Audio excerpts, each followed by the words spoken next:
right, and the final technique of the ukiwaza, we have Hiki Otoshi. And Hiki Otoshi functionally was coming off of Mr. Tomiki's idea of a ukiwaza form of kotegaishi, actually. And so in normal kotegaishi, we would have a balance break, for instance, here, a rising function with the coil, and then a dropping down to make the throw go for standard kotegaishi. If you basically reduce that to its simplest components, you take all the rise and fall out of it and you just go directly to the fall, you would have a form like this, which is basically replicating what we see in judo as Hiki Otoshi. The throw in judo from a grip here, he's stepping forward, he steps forward, and we would kneel and drop and throw him over this way. Basically is doing the same job. You're just catching it right off the bat. Now, there's a lot of activity that can go on in how you make connection here. You can be under his arm this way. You can be into the wrist this way. You can be out of the wrist this way. Lots of different ways to make the fundamental connective idea. And there are lots of interesting preliminaries you can do. You can begin as, again, like a Shionagi form beginning. He's coiling out and we have a little control mechanism. Really useful control mechanism, one that you probably do want to study a bit. And then as he steps, just making that same extension. But don't be confused. It is not dependent on that control mechanism. The rise and fall that you might accentuate using that elbow control, that elbow lock in that particular case, or any other lock you might want to employ to get there, is not the issue. The issue is the step.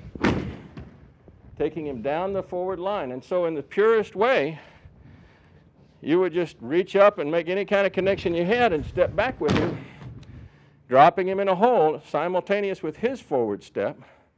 You have a pure form of Hiki Otoshi.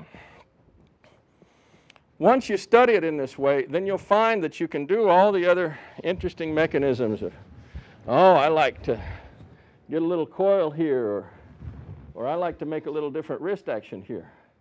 Basically, you're just cutting to the chase of kotegaishi. You're saying, hey, that's a kotegaishi with a little bobble, and that's the same thing without the little bobble. Basically the same mechanism, two different ways.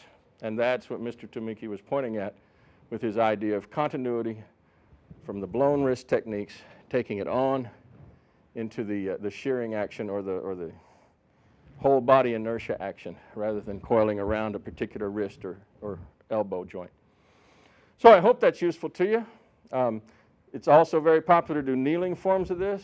That's fine as well. But generally speaking, again, it can become confusing that people think, oh, well, Hiki Otoshi, Uki Otoshi is dependent on this dropping idea, that I'm dropping down as I throw the guy, which is fine to drop down as you throw the guy. But you don't usually need to do that. You can just stretch your step.